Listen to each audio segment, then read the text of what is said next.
আপনারা সবাই কেমন আছেন? আশা করি আপনারা যেখানে আছেন সবাই ভালো আছেন, সুস্থ আছেন। আজকে একটি তালের রেসিপি আপনাদেরকে করে দেখাবো। আপনারা দেখছেন রন্ধন বিচিত্রা, আমি সঞ্জনা। আমাদের আজকের রেসিপি তালের দুধ চিতই পিঠে। আপনারা যারা এই চ্যানেলটি ফেসবুক পেজ থেকে দেখছেন তারা পেজটিকে ফলো করে আমার পাশে থাকুন। তাহলে চলুন দেরি না করে রেসিপিটি শুরু করি। তালের চিতই পিঠেটা করার জন্য বাটির মধ্যে 2 কাপ আতপ চাল নিয়ে নিয়েছি। তো চালটাকে কিছু পরিমাণ জল দিয়ে 2 ঘন্টার জন্য ভিজিয়ে রাখবো। পরিমাণ মতো জলটা দিয়ে দিলাম। আতপ চালটা জল দিয়ে 2 ঘন্টা ভিজিয়ে রাখার পর 3-4 বার জল পাল্টিয়ে পাল্টিয়ে ভালোভাবে ধুয়ে নিয়েছি। ছিদ্রযুক্ত একটা পাত্র নিয়েছি। এখন এর মধ্যে চাল ধোয়াটা দিয়ে দিলাম।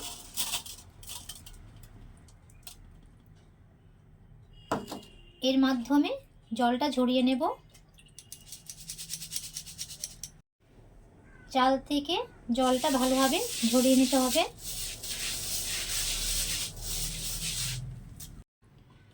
জলটা ভালোভাবে ঝরিয়ে নিয়েছি। এখন একটা থালা নিয়েছি, থালার মধ্যে চালটা দিয়ে দেব। চালটা থালার এক পাশে রাখতে হবে।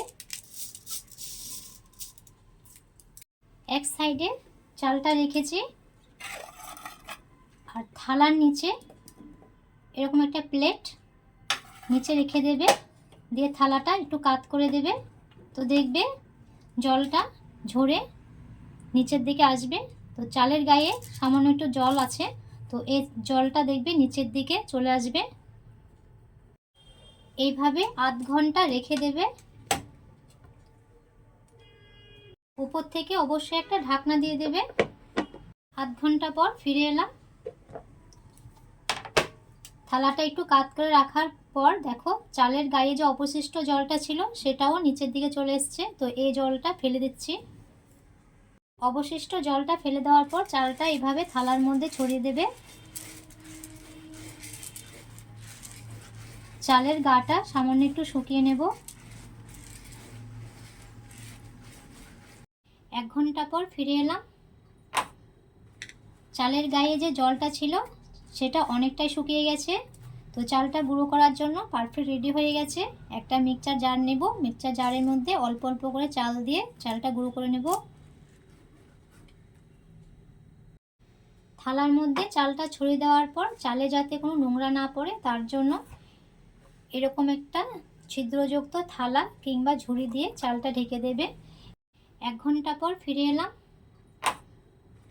চালের গায়ে যে জলটা ছিল সেটা অনেকটাই শুকিয়ে গেছে। তো চালটা গুঁড়ো করার জন্য পারফেক্ট রেডি হয়ে গেছে। একটা মিক্সচার জার নেব। মিক্সচার জারের মধ্যে অল্প অল্প করে চাল দিয়ে চালটা গুঁড়ো করে নেব। এখন মিক্সচার জারের মধ্যে অল্প অল্প করে চালটা দিয়ে নেব।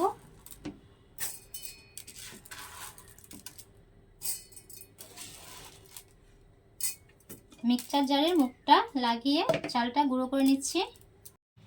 মিক্সচার জারের মধ্যে চালটা কি সুন্দর গুঁড়ো হয়ে গেছে।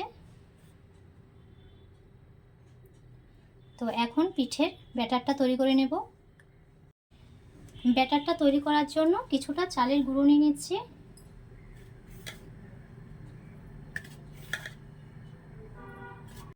হাফ চা চামচের মতো নুনটা দিলাম।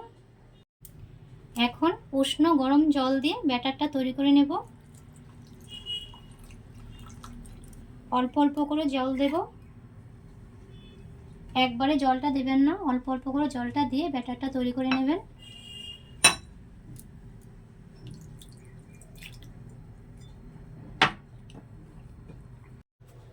জলের সাথে আটাটা ভালোভাবে মেশানোর পর এখানে তালের কাঠটা দিয়ে দেব। তো 2 চামচের মতো তালের কাঠটা ব্যবহার করলাম। আটার সাথে তালের কাঠটা ভালোভাবে মিশিয়ে নেব। তালের কাঠটা দেওয়ার পর অনেকটাই ঘন হয়ে গেছে। তো আমি এটা আর সামান্য একটু পাতলা করে নেব। তার জন্য উষ্ণ গরম জল কিছুটা দিয়ে দিচ্ছি।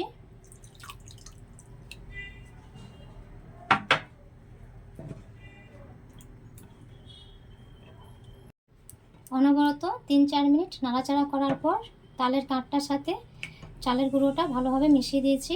তো এই দেখুন ব্যাটারটা এরকম পাতলা হবে। ব্যাটারের ঘনত্বটা এরকম হবে, বেশি একটা পাতলাও করবেন না আর বেশি একটা গাঢ়ও করবেন না। তো পিঠেটা তৈরি করার জন্য ব্যাটারটা পারফেক্টলি রেডি হয়ে গেছে। তো এখন পিঠেগুলো করে নেব। তালের দুধ চিতোটা করার জন্য এখানে গ্যাস অন করে একটা লোহার কড়াই বসিয়ে দিয়েছি। তো কড়াইটা প্রথমে একটু গরম করে নেব। তো আমি আগে থেকে যেহেতু কড়াইটা বসিয়ে দিয়েছি, তো কড়াইটা গরম হয়ে গেছে। এখন একটা ব্রাশ দিয়ে একটু সাদা তেল ব্রাশ করে দেব। এভাবে কড়াইয়ের চারিদিকে ব্রাশ দিয়ে সাদা তেলটা দিয়ে দেবে। তো তেলটা সামান্য একটু গরম করে নিচ্ছি।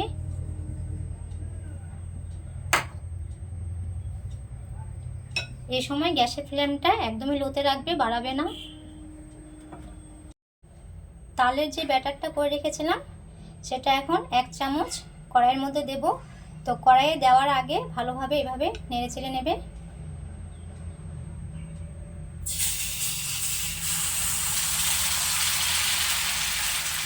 আর সামান্য একটু দেব।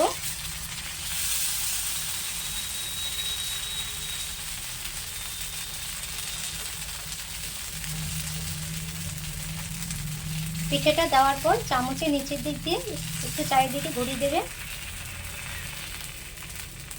এখন একটা এরকম ঢাকনা দিয়ে ঢেকে দেবে। 2-3 মিনিট ঢেকে রাখবে। 3 মিনিট পরে ফিরে এলাম। তো একটা কাপড় দিয়ে ঢাকনাটা খুলবো।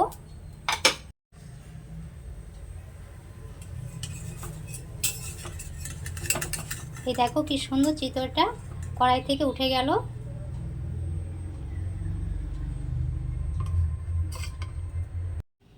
এই দেখুন তালের চিতই পিঠেগুলো তৈরি করে নিয়েছি। কি সুন্দর ছিদ্রযুক্ত পিঠেগুলো হয়েছে আর নরমও হয়েছে বেশ। আপনারা চাইলে এটা শুধু শুধু খেতে পারেন। তো দুধ চিতইটা করার জন্য গ্যাস অন করে কড়াইটা বসিয়ে দিয়েছি। তো 1 বাটি দুধ এখানে দিয়ে দিলাম। দুধটা জাল দিয়ে ঘন করে নেব। দুধটা ফুটিয়ে সামান্য একটু ঘন করে নিয়েছি, বেশি একটা ঘন করব না।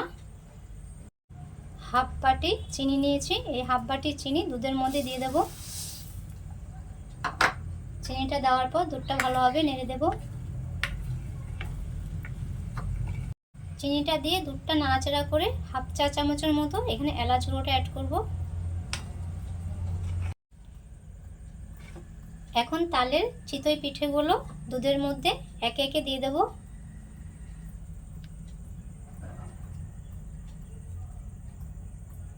তালের চিতইটা দেওয়ার পরে দুধের সাথে চিতইটাকে ভালোভাবে ফুটিয়ে নেব। তালের দুধ চিতইটা 4 থেকে 5 মিনিট ফুটিয়ে নিয়েছি।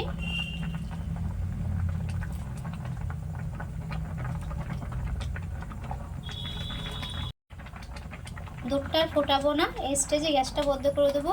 এর চাইতে দুধটা বেশি ফোটালে অনেকটাই ঘন হয়ে যাবে। তালের এই দুধ চিতইয়ের টেস্টটা বাড়ানোর জন্য গ্যাস অন করে আর একটা কড়াই বসিয়ে দিয়েছি। তো কড়াইয়ের মধ্যে 2 চামচ চালের গুঁড়ো দিয়ে দেবো। শুকনো কড়াইয়ের মধ্যে চালের গুঁড়োটা সামান্য একটু ভেজে নেব, যাতে করে চালের কাঁচা ভাবটা চলে যায়। চালের গুঁড়োর কাঁচা ভাবটা যাওয়ার জন্য এটা সামান্য একটু ভেজে নেব। খেয়াল রাখতে হবে চালের গুঁড়োটা যেন পুড়ে না যায়।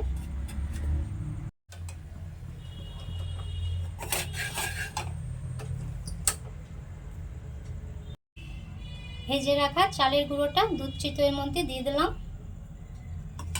দেওয়ার পরে একটা চামচ দিয়ে সামান্য একটু নেড়ে দেবে।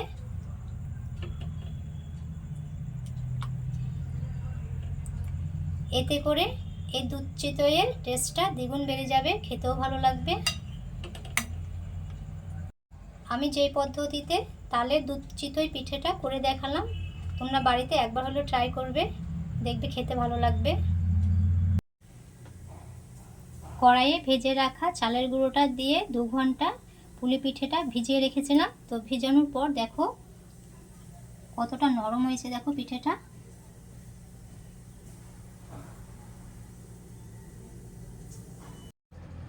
তালের এই দুধ চিতই পিঠেটি আপনারা বাড়িতে তৈরি করে ফেলুন, আর কেমন হয়েছে কমেন্টে জানাবেন। আজ এ পর্যন্ত, দেখা হচ্ছে পরবর্তী একটি ভিডিওতে। সবাই ভালো থাকবেন, চিরসবুজ থাকবেন।